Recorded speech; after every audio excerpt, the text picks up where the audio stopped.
미국에 가자마자 제가 좀 인종차별도 많이 당하고 그리고 성추행도 당하면서 저에게 껍질이라는, 그러니까 스킨이라는 게 있다는 것을 깨달았습니다. 그때 영어를 잘하기 위해서 시카고 트리뷴을 구독했었는데 거기다가 일기를 써나가기 시작했어요. 일기를 원뿔형으로 말아서 제가 가져간 그 이삿짐 박스에 붙여넣기 시작했는데 이 모양이 되었거든요. 원뿔은 저의 초기 작업에서 굉장히 중요한데 원뿔은 이렇게 잡으면은 모두에게 저의 비밀을 알리는 그런 도구이기도 하지만 거꾸로 잡으면 저의 비밀을 숨길 수 있는 그런 도구잖아요. 이것이 제가 만든 최초의 생물종인 것 같아요. 저의 아침은 늘 드로잉으로 시작해요. 그래서 이것은 저의 그 매일매일 그리는 드로잉 중에 일부입니다.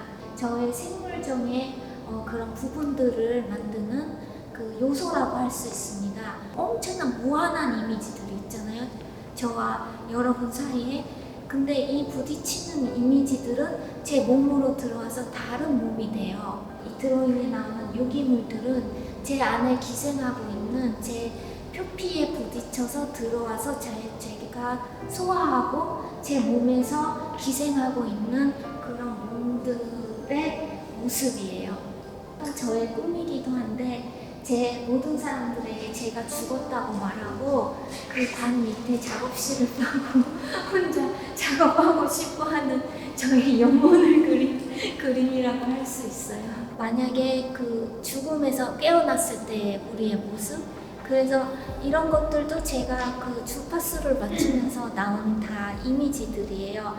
그래서 여기에 있는 이미지들은 다 죽은 후의 모습 또는 제가 태어나기 전의 축제 이런 그림들이에요. 근데 우리는 밥을 먹을 때 이것이 하나의 공동묘지라고는 생각을 안 하잖아요. 죽은 몸들을 먹는다는 점점 더 폭력적인 식탁이 되어가고 있잖아요.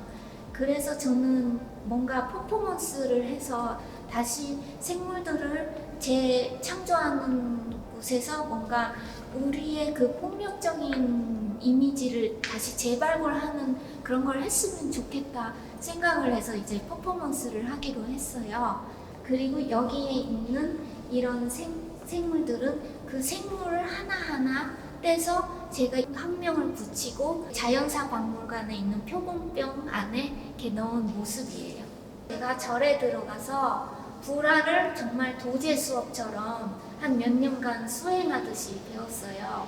그래서 조금 이런 금선이라든지 밑에서부터 차근차근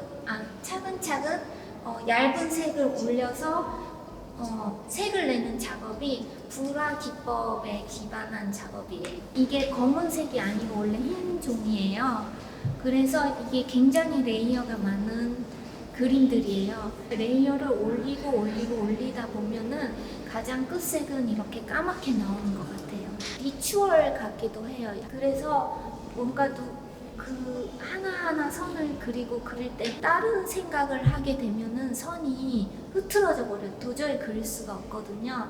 그래서 뭔가 제가 수행을 하거나 뭔가 그 제식을 하는 그런 느낌이 들어요. 그림을 그릴 때.